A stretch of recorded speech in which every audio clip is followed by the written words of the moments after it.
Hello. आज हम fire prevention के बारे में सीखेंगे, यानी कि फायर को प्रिवेंट करना, आग लगने से पहले जो कुछ करना है फायर प्रिवेंशन, उसके बारे में सीखेंगे।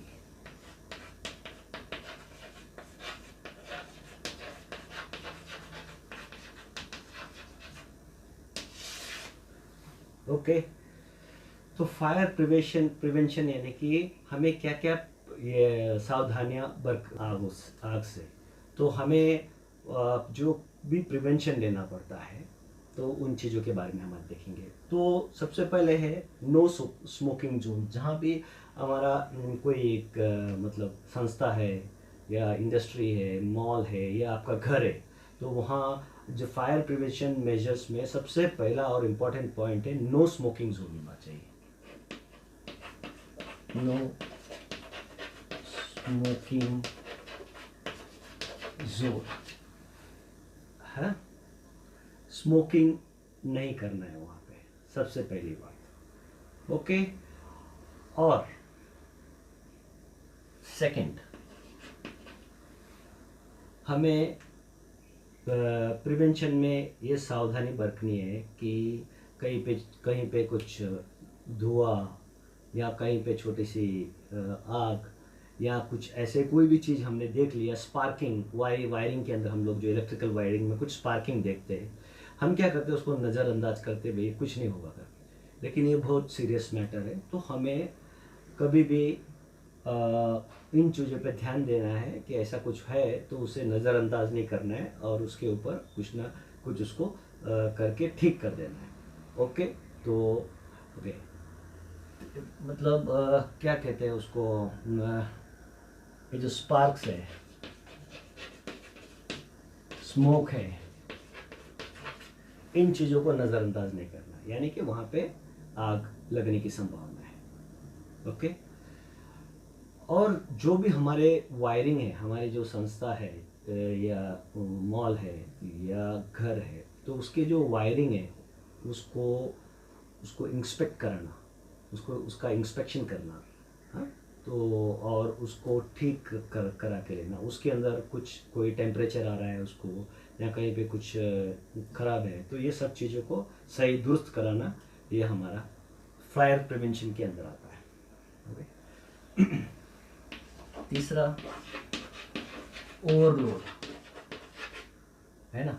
ओवरलोडिंग के कारण क्या होती है, वायरिंग के बहुत सारे वायरिंग अगर समझो हम लोगों ने यहाँ से वहाँ डाला है, और किसी एक मतलब एक कुछ वस्तु के ऊपर से, मतलब प्लग के ऊपर से हम लोग बहुत सारे वायरिंग निकाल रहे हैं, तो वहाँ पे ओवरलोडिंग होता है और वहाँ पे हीट होना, आग लगना, है ना, और कुछ शॉर्ट सर्किट होने का संभावना होता है। तो उसके लिए हमें क्या करना है, वहाँ पे फ्यूजेस लगाना है पहली बात, है ना। प्रॉपरली वो जो तुम्हारा जो आउटपुट है, प्रॉपरली आप जो मतलब इंस्ट्रूमेंट्स यूज़ कर रहे हैं, यानी कि 3 इंस्ट्रूमेंट यूज़ कर रहे हैं, तो उसको कितना कितना इलेक्ट्रिसिटी चाहिए, तो उसको प्रॉपरली अलग अलग सॉकेट्स में डाल के उसे पहुंचना चाहिए इलेक्ट्रिसिटी। ओके, एक ही इसके ऊपर उसका ओवरलोड नहीं होना है, तो उससे भी मतलब प्रॉब्लम होता है। ओके, तो इस जगह पे आप क्या कर सकते हैं कि आप फ्यूजेस प्रॉपरली रखना है आपको, फ्यूज़ या सर्किट ब्रेकर्स। सर्किट ब्रेकर्स क्या होता है,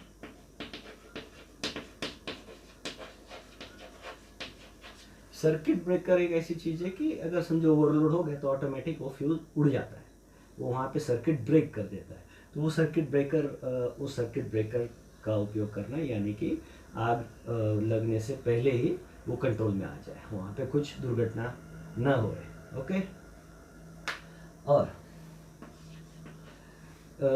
मतलब फर्श पे या दीवारों पे, हाँ, वहाँ पे आप कोई भी ऐसा मतलब तेल, ग्रीस या डस्ट, ये सब चीज़ें नहीं होना चाहिए। ये सब चीज़ें होने से क्या होता है कि उस पर तेल के ऊपर आग लगने की संभावना होती है।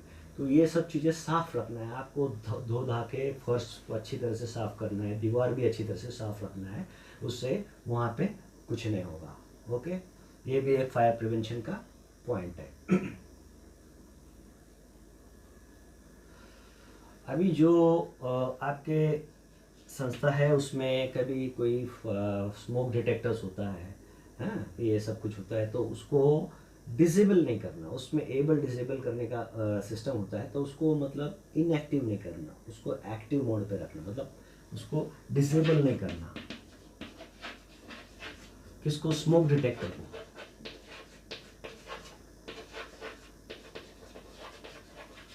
क्योंकि अगर आप डिसेबल करके रखोगे तो कहीं पे भी मतलब कुछ धुआं निकला या कहीं पे कुछ शॉर्ट सर्किट हुआ और पहले धुआं निकला, तो वहाँ का जो तुम्हारा स्मोक डिटेक्टर है वो उसको डिटेक्ट नहीं कर पाएगा और आपको इन्फॉर्म नहीं, अलार्म फायर अलार्म नहीं बजाएगा, आपको इन्फॉर्म नहीं कर पाएगा।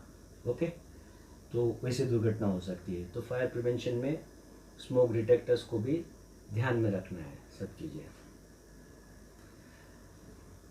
वो जो तुम्हारी ऑर्गेनाइजेशन है उस ऑर्गेनाइजेशन का लेआउट प्लान, यानी कि उसका जो बनावट है, उसका जो लेआउट प्लान है, उसको भी आपको स्टडी करना है। आपको पता चलना है चाहिए कि ये आपको एस्केप रूट कहाँ से, यहाँ से आप कैसे निकल सकते हैं अगर कुछ दुर्घटना हो गई। तो आपको स्टडी करना है क्या है, जो लेआउट प्लान स्टडी करना है। ओके, अच्छी तरह से आपको पता होना चाहिए कि अगर कुछ गड़बड़ हो गई तो आप कहाँ से बाहर निकल सकते हो, अपनी जान कैसे बचा सकते हो। ठीक है?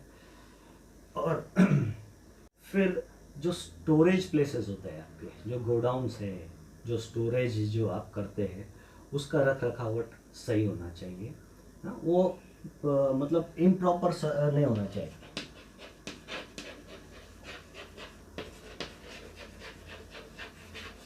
स्टोरेज नहीं होना चाहिए। ओके, इम्प्रॉपर स्टोरेज यानी कि आपने कुछ भी कहीं भी उठा के रख दिया, ऐसा नहीं, वो प्लान होना चाहिए और अच्छी तरह से आपको समझ में आना चाहिए कि उससे कोई धोखा ना हो। तो उस चीज़ों पे आपको ध्यान देना है। स्टोरेज जो गोडाउन जो आपके होते हैं उस पर आपको ध्यान देना है। ओके, जो आपका स्टेयरकेस होता है, स्टेयरकेस सीढ़ियाँ, और जो आपकी चलने के जो रास्ते पाथवे होता है, स्टेयरकेसेस होता है, तो वहाँ पे आपको कोई चीज़ें वस्तु सब डाल के वो जगह को रोकना नहीं है, तो उसमें फ्री वे होना चाहिए। ओके, तो जो स्टेयरकेस है या आपका पाथवे है, इसके ऊपर कोई भी चीज़ें आके इसके ऊपर कोई भी चीज़ें आके रखना नहीं है, खुला रखना है वहाँ पे। ओके, इजीली कोई आ जा सके उस तरह से। और आपको आपके जो फायर फाइटिंग इंस्ट्रूमेंट्स है उसका प्रॉपरली मेंटेनेंस होना चाहिए, उसका इंस्पेक्शन होना चाहिए, उसकी टेस्टिंग्स होनी चाहिए। है? ये सब चीज़ें आपको फायर फाइटिंग इक्विपमेंट्स का जो है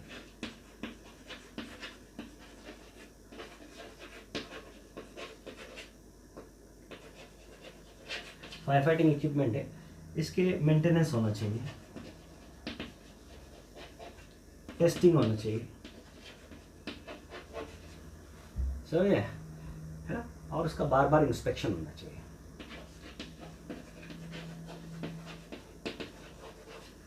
तो इससे क्या रहेगा कि आपका जो फायर प्रिवेंशन का जो काम है वो परफेक्ट रहेगा और वहाँ पे आग लगने की संभावना बहुत कम होगी या नहीं के बराबर होगी।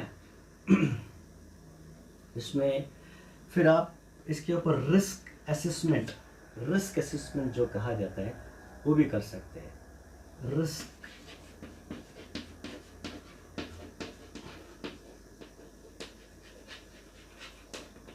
रिस्क असेसमेंट यानी कि आपका जो ऑर्गेनाइजेशन है, ये है ना, जो भी है वहाँ पे ये स्टडी कर सकते हैं रिस्क असेसमेंट। इससे कैसा होगा कि किस किस एरियाज में फायर का रिस्क है, क्यों रिस्क है ना, कहाँ से फायर पहले, मतलब फायर के वीक पॉइंट्स कहाँ से हैं, कहाँ से फायर होने की ज़्यादा संभावना है, और फिर उसके कैसे कंट्रोल करना है, तो उसको कैसे मिटाना है। तो ये सब चीज़ों के ऊपर आप मतलब रिस्क असेसमेंट कर सकते हैं।